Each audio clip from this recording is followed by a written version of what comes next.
E já estamos de volta com o programa Eventuais com Antônio Budal. Acompanhe o prosseguimento. Todos e a todas, com grande satisfação que eu participo desse tão importante evento.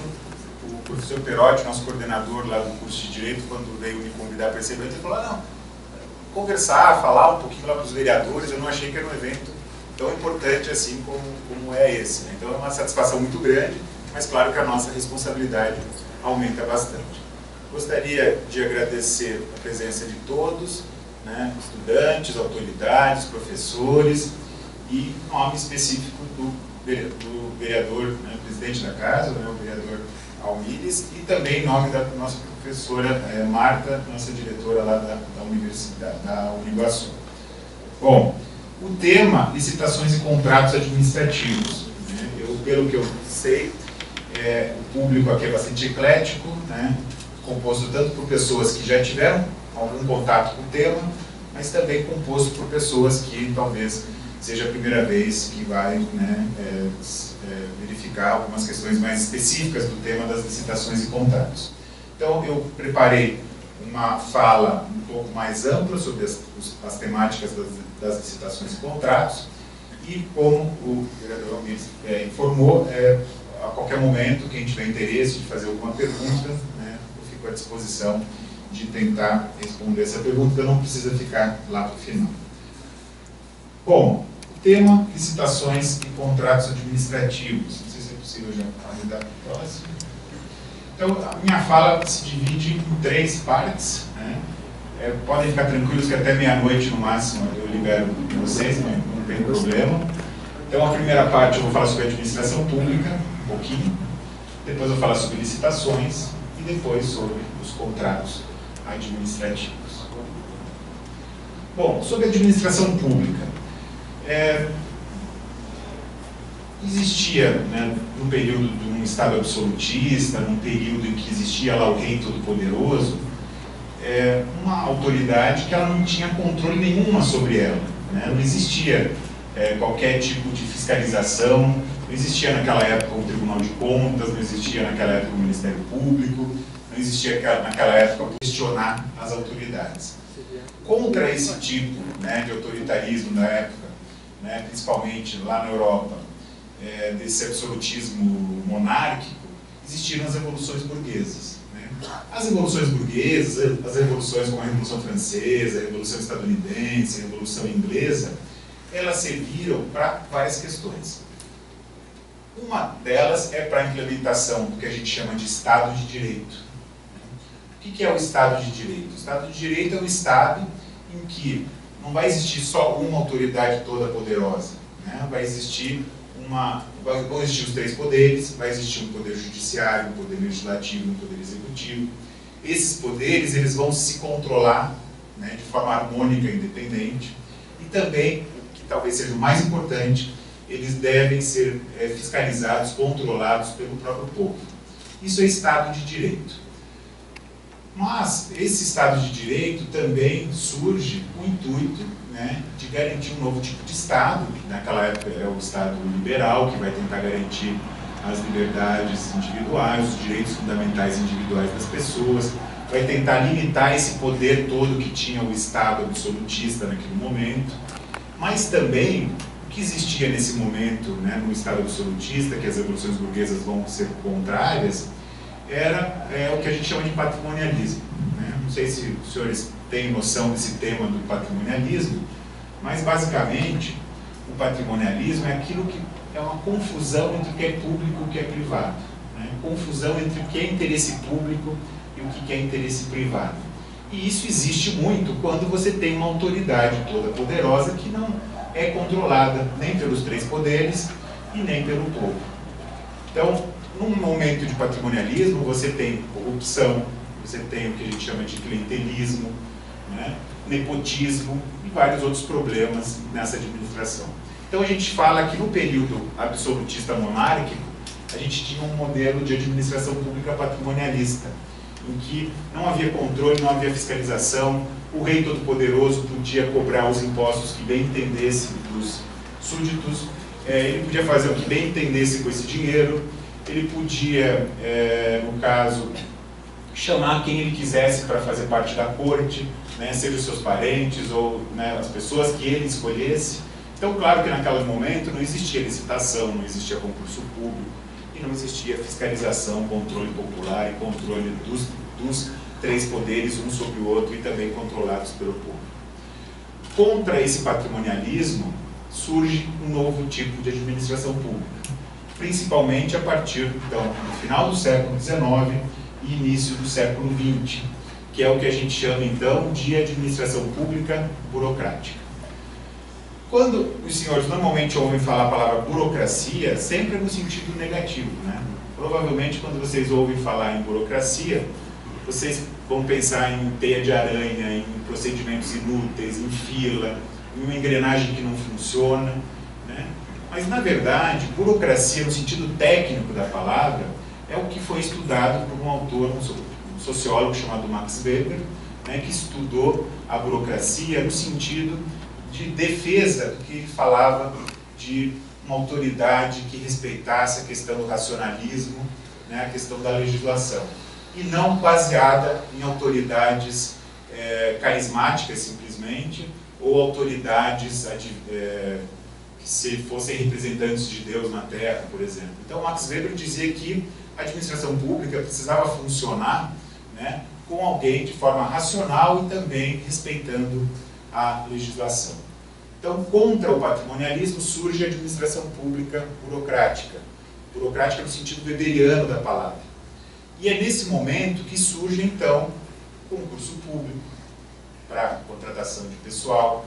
Então, a regra é a contratação de pessoal por meio de concurso público e não a autoridade escolhendo quem ele bem entender. Ali, nesse momento, que surge, então, a figura das licitações, né, que nada mais é do que um procedimento para a escolha de quem vai celebrar contratos com a administração pública. Nesse momento de surgimento da administração burocrática weberiana é que surge, então, a ideia de que a administração pública tem que respeitar princípios constitucionais, né, como princípios da legalidade, impessoalidade, moralidade, publicidade, finalidade e vários outros princípios constitucionais. É a administração pública burocrática a ideia de que tem que existir no âmbito da administração pública profissionais, servidores profissionalizados. Né?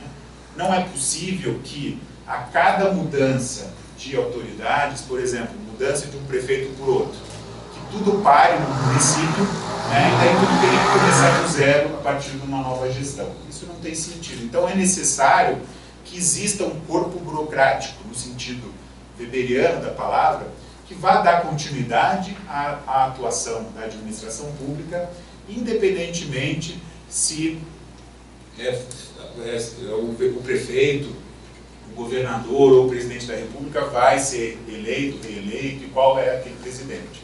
Então, essa burocracia tem que existir, né, para a questão da saúde pública, educação pública, segurança e várias outras áreas essenciais, né, de atuação da administração pública.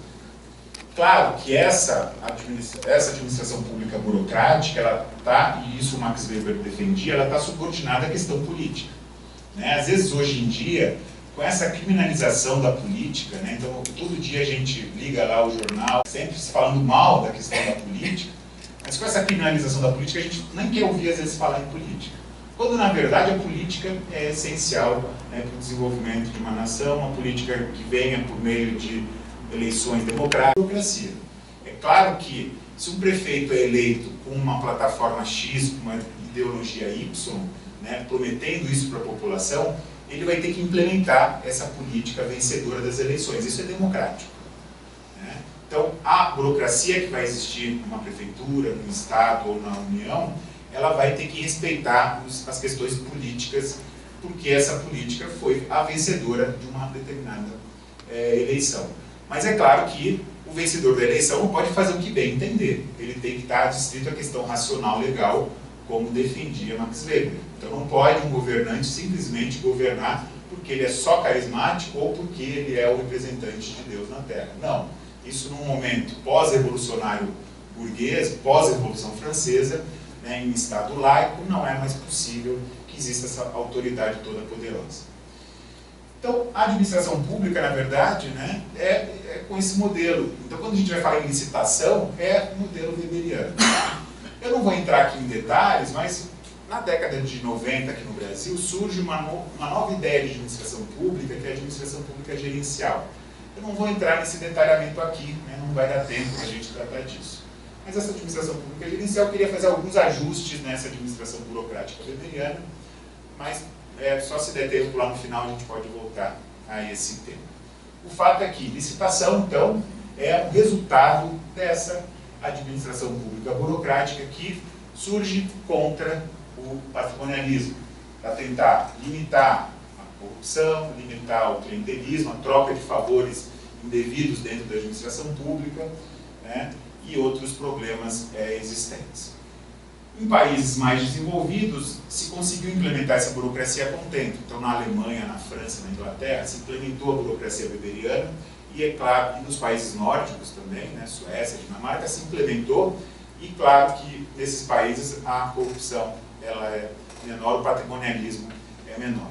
No Brasil, a gente nunca conseguiu implementar 100% esse tipo de administração pública weberiana e por isso que, por esse e por outros motivos, também democráticos e políticos, a gente vive hoje essa situação que, claro, está abaixo na questão do desenvolvimento social, desenvolvimento econômico, do que países mais desenvolvidos que a gente, e também nessas questões relativas ao patrimonialismo. O fato é que, minha defesa é de que a gente, então, se a gente ainda não conseguiu implementar 100% a administração pública burocrática, no sentido bom da palavra, no sentido weberiano da palavra, então a gente tem que estar aqui, como por exemplo estamos fazendo isso hoje, né, numa quinta-feira à noite, estudando a questão da administração pública, para que a gente consiga, o nosso grãozinho de areia, fazer a nossa parte para melhorar o desenvolvimento do município, da administração pública, né, e uma das formas é aprimorar as licitações e contratos administrativos. Ok? Vamos passar. Bom, dentro dessa administração pública, existe uma coisa chamada regime jurídico administrativo. É importante que qualquer estudante de direito, que qualquer agente público, quando eu falo agente público, seja o juiz, o promotor, mas também o vereador, o prefeito, o governador, é importante conhecer um pouco desse chamado regime jurídico administrativo.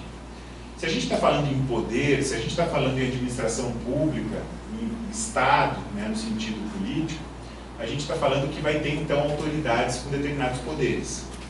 Mas essas autoridades não podem ter simplesmente poderes, ela também tem que ter deveres. Então, o regime jurídico administrativo, se eu fosse fazer um desenho aqui, seria uma balança, no sentido de que é um equilíbrio que deve existir entre os poderes da administração pública e os deveres da administração pública. Uma administração pública que só tem poderes não é uma administração pública democrática, é uma administração pública autoritária.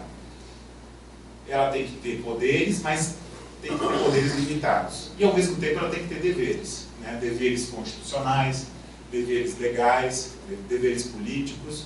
Então, isso é necessário nesse equilíbrio no âmbito da administração pública. E por isso também é o equilíbrio entre prerrogativas e sujeições. Portanto, no decorrer do próximo mês de março, será a vez de integrantes da UNC, Universidade do Contestado de Porto União, apresentar a segunda palestra deste ciclo e vamos aguardar.